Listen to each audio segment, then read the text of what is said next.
ये सरकार नमस्कार, माहौल जो शानदार। आइए सरकार, baggage postal articles and stores chapter 131 माहौल के साथ हम शुरू करते हैं सर। आइए सर, बैगेज, सबसे पहली बात, बैगेज का कॉन्सेप्ट क्या होता है sir? Personal belonging of a passenger provided those are not in commercial quantity. अच्छा, डेफिनेशन क्या दे रखा sir? Baggage includes accompanied baggage, baggage includes unaccompanied baggage but does not include motor vehicle. अगर आपने मोटर व्हीकल साथ में लेके आया है तो उसको मोटर व्हीकल को नॉर्मल इंपोर्टेड गुड्स की तरह ही ट्रीटमेंट किया जाएगा, उसको बैगेज का कोई ट्रीटमेंट नहीं दिया जाएगा। अच्छा, बोनाफाइड बैगेज सर, सेक्शन में 79 बोलता है क्या? अगर आपके पास बोनाफाइड बैगेज मतलब जो गुड्स आप यहां से लेके गए थे वही वापस लेके आ रहे हो, या यूज्ड आर्टिकल्स है, तो ऐसे केस में सर उन पे कोई कस्टम पे नहीं किया जाएगा, उसको बोनाफाइड बैगेज बोलते हैं। विदाउट एनी लिमिट वो एग्जम्प्ट है, उस पर कोई कस्टम नहीं पे करना है। पर अगर आप कोई नए गुड्स लेके आए हो, अगर आपको नए आर्टिकल बाहर से परचेस करके लेके आए हो, किसके लिए बेटा? For use of the passenger और हिज फैमिली मेंबर्स और इज अ बोनाफाइड गिफ्ट और सोवेनियर, तो ऐसे केस में एक लिमिट तक, हम जो बैगेज रूल्स में पढ़ने वाले वो लिमिट तक एग्जिबिशन मिलेगा। पर अगर आपने कमर्शियल या बिजनेस पर्पस के लिए कोई गुड्स बाहर से लेके आया तो उसके लिए 1 रुपए का भी एग्जिबिशन नहीं है, ध्यान रखिएगा, उस पर कस्टम पे करना पड़ता है।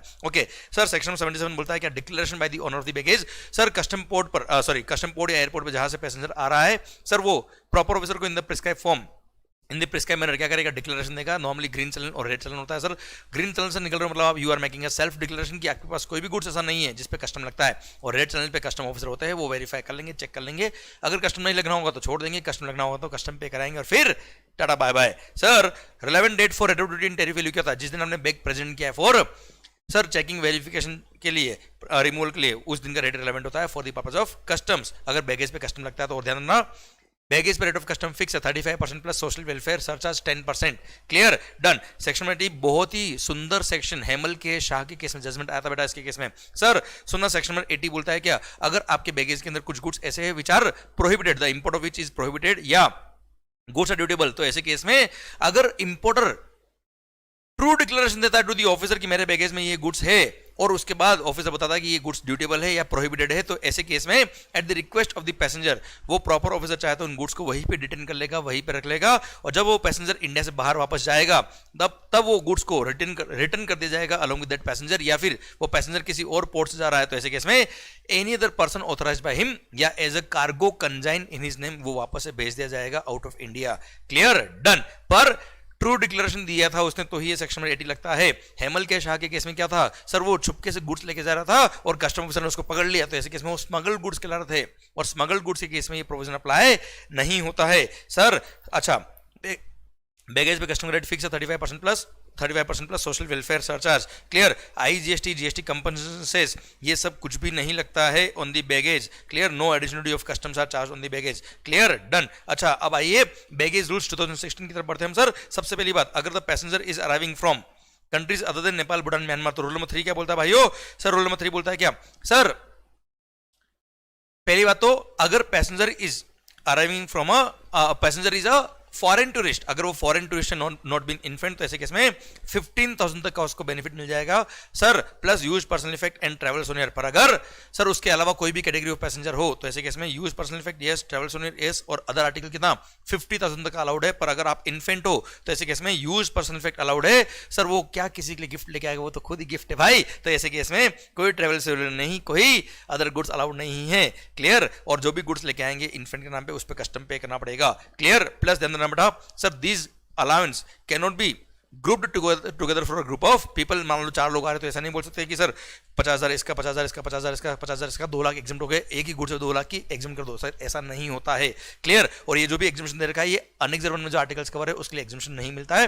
तो सर आप जब क्वेश्चन सोल्व करेंगे तो सर देखना सर उसमें 2 कॉलम बनाइएगा, eligible for exemption, not eligible for exemption. Clear. Eligible में लिखिएगा जो गुड्स एलिजिबल उसके लिए, इन एलिजिबल में लिखिएगा जो गुड्स इन एलिजिबल जो अनेक्जर 1 में कवर है बेटा। क्लियर। अच्छा, अगर आप नेपाल, भूटान, म्यांमार से आ रहे हो तो कोई भी सर कैटेगरी ऑफ पैसेंजर आ रहा हो 15,000 plus use personal effect plus travel souvenir allowed है। क्लियर। पर अगर इन्फेंट आ रहा तो यूज पर्सनल इफेक्ट बस। क्लियर। और अगर passenger is arriving by land route तो भी ऐसे केस में केवल यूज पर्सनल इफेक्ट ही अलाउड है, ट्रैवल सोनर और sir other articles without duty allowed नहीं है, कस्टम पे करना पड़ेगा। अगेन सेम बात लिखिए क्या सर, ग्रुप ऑफ पीपल के लिए limits can not be club together. Clear. Plus sir rule number 3 हो या 4 हो, मतलब नेपाल, भूटान, म्यांमार से आ रहे हैं, किसी भी कंट्री से आ रहे हैं, अगर आपकी एज 18 ईयर्स एंड अबव है तो ऐसे केस में 1 laptop computer, sir notebook computer जिसको बोलते हैं बेटा, वो along with the baggage additionally allowed है without any customs, without any monetary limit. Clear. अब अनेक्स में क्या क्या कवर है सर, फायर आर्म्स और cartridges of fire arms exceeding 50, cigarettes exceeding 100 sticks,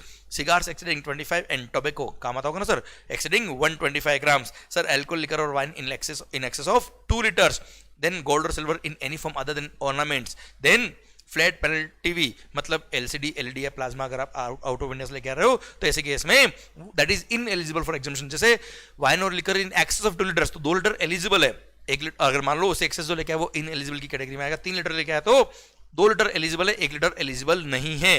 देखना बेटा 2 बोतल नहीं बोला है, बोतल तो 750 ml की आती है, 2 लीटर बोला है। ठीक है, ध्यान रखना, आप तो हाँ समझ में आ गया होगा बेटा आपको। Clear. Done sir. Plus fire arms, cartridges of fire arms exceeding 50, cigars, cigarettes, tobacco, sir इन पे जो टैक्स लगता है ना बच्चों वो नॉर्मल सर रेट नहीं है, इनके लिए रेट ऑफ कस्टम दे का कितना 100% plus social welfare surcharge.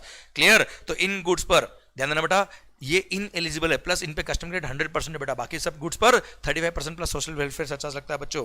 Clear. Done. अब एडिशनल एग्जामिशन फॉर ज्वेलरी दे रखा है, अगर passenger has stayed more than 1 year abroad और 1 साल रुकने के बाद अगर आ रहा है तो लेडी पैसेंजर के केस में 1 लाख और ₹40 ग्राम और ₹1 लाख और 40 ग्राम विच एवर इज लोअर, और जनरल पैसेंजर के केस में 20 ग्राम और 50,000 rupees which ever is lower, इतना आपको बेनिफिट मिल जाएगा एडिशनल एग्जामिनेशन फॉर ज्वेलरी। अच्छा ध्यान देना बेटा, जो पैसेंजर अब्रोड गया उसका एटलीस्ट 1 ईयर बाहर रहना चाहिए, तब जाके उसको वो मोर देन अगर 1 ईयर बाहर रहा है तो ही उसको बेनिफिट मिलेगा, वरना बेनिफिट नहीं मिलेगा। क्लियर। अगर कोई पैसेंजर बाहर गया था बाद में उसकी वाइफ ने ज्वाइन किया तो सर 1 ईयर देखना है, दोनों पैसेंजर के लिए अलग अलग बेटा, जो पैसेंजर 1 ईयर बाहर रह चुका उसके लिए बेनिफिट मिलेगा, अदरवाइज नहीं मिलेगा बेटा। देन रूल नंबर 6, सर अगर कोई पैसेंजर अपना घर शिफ्ट कर रहा है इंडिया में या सर प्रोफेशनल अब्रोड के लिए बाहर गया था वापस इंडिया में आ रहा है और वो एटलीस्ट 3 मंथ बाहर रहा था up to 6 month, sir more than 3 month up to more than 3 month, sorry at least 3 month नहीं sir, more than 3 month up to 6 month बाहर रहा था तो ऐसे केस में use and personal household articles additionally allowed है, कितना 60,000 रुपये तक के अलाउड है उसको। एंड सर यही अगर मोर देन 6 मंथ पर अप टू 1 ईयर रहा है तो 1 लाख तक के personal and house hold articles उसको एडिशनली अलाउड है। और अगर मिनिमम स्टे ऑफ 1 ईयर बाहर रहा है वो in the last 2 years, last 2 साल में एटलीस्ट 1 साल वो बाहर रहा है तो ऐसे केस में 2 लाख तक का ये बेनिफिट मिलेगा, पर उसने पिछले 3 सालों में ये बेनिफिट नहीं लिया होना चाहिए। क्लियर। एंड सर अगर एटलीस्ट 2 साल बाहर रहा है पैसेंजर उसके बाद इंडिया में आ रहा है तो ऐसे केस में यही एग्जामिशन 5 लाख रुपए तक का है, पर इसमें कंडीशन क्या है सर, एटलीस्ट 2 साल बाहर होना चाहिए बेटा, पर shortfall up to period of 2 month can be condoned by ACDC अगर रीजनेबल रीजन था, if early return is due to vacation और टर्मिनल लीव अब्रोड या any other reasonable reason. Second thing sir, ये पिछले 2 साल में वो शॉर्ट विजिट पे इंडिया है, कभी दीपावली आई, कभी होली आई, कभी वो आई, उससे मिलना है बेटा। Clear. The total period of short stay in India during last these 2 years should not exceed 6 month, पर कमिश्नर अलाउ करता है रीजनेबल केस में बेटा, और उसने पिछले 3 सालों में ये बेनिफिट नहीं लिया होना चाहिए, तो ही पर्सनल और हाउस होल्ड आर्टिकल्स के लिए एडिशनली उसको ये बेनिफिट और मिलेंगे। क्लियर। डन। अच्छा ये जो गुड्स है इसमें अनेक्सर 1 और अनेक्सर 2 की गुड्स अलाउड नहीं, पर अनेक्सर 3 की गुड्स अलाउड है। पर हाँ सर अनेक्सर 2 और 3 में क्या कवर है वो गुड्स वाइज आपको नॉर्मली आज तक एग्जाम में आया नहीं है, वो एक गुड्स वाइज आपको याद करने की जरूरत नॉर्मली नहीं होती है। आइए सर रूल नंबर 7 बोलता है करेंसी के लिए बोला है क्या, रेफर करे फेमा, यहाँ पे अलग से कोई रूल नहीं दे रखा है। देन रूल नंबर 8 बोलता है अनअकम्पनीड बैगेज, सर बैग बाद में आप पहले आए तो कितने पहले आ गए भाई, तो उसके लिए बोला है क्या सर, अगर पैसेंजर पहले आ गया है तो his goods must be dispatched within a period of 1 month of his arrival for plus further period allowed by ACDC, और अगर बैग पहले आ गया है तो passenger must arrive within 2 month from the date of, sir जब जिस दिन गुड्स आया उसके 2 महीने में पैसेंजर भी आ जाना चाहिए, प्लस फर्दर पीरियड एज में be allowed by AC DC but total period can not exceed 1 year. Okay done. तो वो अनअकम्पनीड बैगेज भी बैगेज के स्कोप में आ जाएगा और बैगेज के प्रोविजंस ही अप्लाई होंगे और बैगेज का बेनिफिट इन अनअकम्पनीड बैगेज पे भी लगेगा। Then members of the crew, rule number 9 बोलता है कि क्रू मेंबर के लिए सर अलग से कोई बेनिफिट नहीं है। क्रू मेंबर को ये बैगेज के जो हमने एग्जीबिशन बताया 15,000 50,000 जो भी दिए वो कुछ भी अलाउड नहीं होगा, एक्सेप्ट अगर वो crew member out of India से इंडिया में आ रहा है तो जो उसका लास्ट ट्रिप होगा, जीवन का नहीं, उसकी जिंदगी का नहीं बेटा सर, उसका कॉन्ट्रैक्ट टर्मिनेट हो रहा है, लास्ट ट्रिप जब होगा तो उसका बेनिफिट वो ले सकते हैं बैगेज का। पर हर ट्रिप पे सर उसको कुछ articles like chocolates, cheese, lipstick sir और any other petty gift items for their personal और family members use up to a value of ₹1500 उसको अलाउ किया क्रू मेंबर को बेटा। क्लियर? तो वो ड्यूटी फ्री अलाउंस इतना ही अलाउ किया इन क्रू मेंबर्स को बच्चों। आइए बच्चों सर अब बात करते हैं क्या अगर कोई भी गुड्स इंपोर्ट किया है या एक्सपोर्ट किया है बाय पोस्ट या कुरियर तो उसके लिए सेक्शन नंबर 82 से 84 दे रखा है। बोलता है क्या अगर कोई भी गुड्स आउट ऑफ इंडिया से इंडिया में आता है बाय पोस्ट या बाय ऑथराइज कुरियर तो ऐसे केस में उनको बोलते हैं मेल बैग्स जब आते हैं तो उस पर कस्टोडियन के प्रोविजन अप्लाई नहीं होते, वो डायरेक्टली अनलोड होते हैं। अनलोड होने के बाद ऑथराइज ऑफिसर ऑफ कुरियर या ऑथराइज ऑफिसर ऑफ पोस्ट को वो गुड्स हैंड ओवर कर दिए जाते हैं। वो ऑथराइज ऑफिसर क्या करेगा, उन गुड्स की बेस पे एक लिस्ट बनाएगा कि उन गुड्स पे हर पार्सल पे डिक्लेरेशन लिखा होगा, गुड्स की वैल्यू क्या है, गुड्स की आइडेंटिटी क्या है, सब कुछ लिखेगा। उन डिक्लेरेशन की बेस पे वो एक लिस्ट बनाएगा, वो लिस्ट बना के प्रॉपर ऑफिसर को सबमिट करेगा। Clear? Postal authority.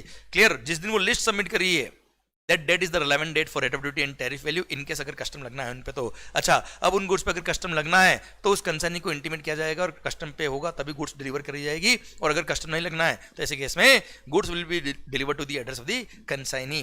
Clear? Done. अब सर ध्यान देना बेटा, अगर लिस्ट सबमिट करी है तो that is the relevant date for rate of duty and tariff value, और अगर सर वेसल या एयरक्राफ्ट सर बाद में आता है, if the vessel carrying the goods arrives after submission of the list then the date of arrival of the vessel will be relevant date for rate of duty। जिस दिन वो vessel आया है, मान लो ऑनलाइन डिक्लेरेशन आ रहा है उसके base पे लिस्ट सबमिट कर दी, उसके बाद वेसल आया तो sir date of arrival of the vessel will be the relevant date for rate of duty, मतलब date of arrival of the vessel और date of submission of the list whichever is later is the relevant date for rate of duty and tariff value। और sir अगर in case export किया है by post तो ऐसे case में relevant date क्या होगी बेटा, जिस दिन goods are delivered by the consignor to the postal authority or the authorized courier, that date is the relevant date for rate of duty and tariff value in case अगर export by post हो रहा है तो। Okay done. जब parcel आपने दिया है postal authority को या ऑथराइज ऑफिसर ऑफ कुरियर को बेटा। आइए सर स्टोर्स, सेक्शन 85 to 90 बोलता है क्या स्टोर्स होते क्या बेटा, stores means parts, components, accessories, fuel and other consumables जो ऑन बोर्ड ही कंज्यूम हो जाएंगे बेटा, ना तो वो एक्चुअली बाहर जा रहे हैं ना एक्चुअली अंदर आ रहे हैं। क्लियर? तो stores means parts and accessories, fuel and other consumables on board the aircraft or vessel whether required for immediate use or not। Value अभी रिक्वायर्ड है या बाद में रिक्वायर्ड होंगे sir. Now stores can be shifted from one vessel और aircraft to another within the Indian territory with the prior permission of the proper officer. Proper officer की permission लेके आप शिफ्ट कर सकते हो। And sir if any of the goods are supplied from India as a stores to a foreign going vessel या aircraft तो इसको एक तरह से एक्सपोर्ट माना जाता है for the purpose of drawback, और वहां पे 100% ड्यूटी ड्रॉबैक मिलता है। नॉर्मली क्या होता है विदाउट यूज अगर आप एक्सपोर्ट करते हो तो 98% ड्रॉबैक मिलता है, यहाँ पे 100% ड्रॉबैक मिलता है, जहाँ पे भी सेक्शन नंबर 74 लगता है। क्लियर? सेम पॉइंट, अगर आपने इंडियन नेवी शिप को आपने कोई भी गुड सप्लाई किया एज अ स्टोर्स तो उसको भी सर अगर आपने उनको सप्लाई किया तो उस पर कस्टम नहीं लगता है। सेकंड थिंग, अगर इंपोर्ट करके कस्टम पे किया तो उसका 100% ड्रॉबैक आपको मिल जाएगा। Sir then the stores brought in India can be consumed in Indian territory without any duty बेटा। ऑब्वियसली जो वेसल पे स्टोर्स होंगे वो इंडियन टेरिटरी में जब वेसल या एयरक्राफ्ट चलेगा तभी तो कंज्यूम होंगे, तो भी उस पर कस्टम पे करने की जरूरत नहीं है। एंड लास्ट, अगर कोई गुड्स आपने इंडिया में प्रोड्यूस करी थी, मैन्युफैक्चर करी थी और आपने किसी फॉरेन गोइंग वेसल या एयरक्राफ्ट को सप्लाई किया है तो those can be exported without payment of any duty, उस पर कोई कस्टम पे करने की जरूरत नहीं है। इसी के साथ भारत माता की जय। ये पोस्टल बैगेज और स्टोर्स वाला चैप्टर भी खत्म होता है। अब आई होप मजा आ रहा है, आई होप आपके एंड पे फटाफट रिवीजन हो रहा है। एंड सर अगर माहौल बन रहा है तो I need a comment from your side. माहौल at the end of this lecture, माहौल जो शानदार मस्त होकर पढ़िए, खुश होकर पढ़िए, which is very much important. All the best, love you lot.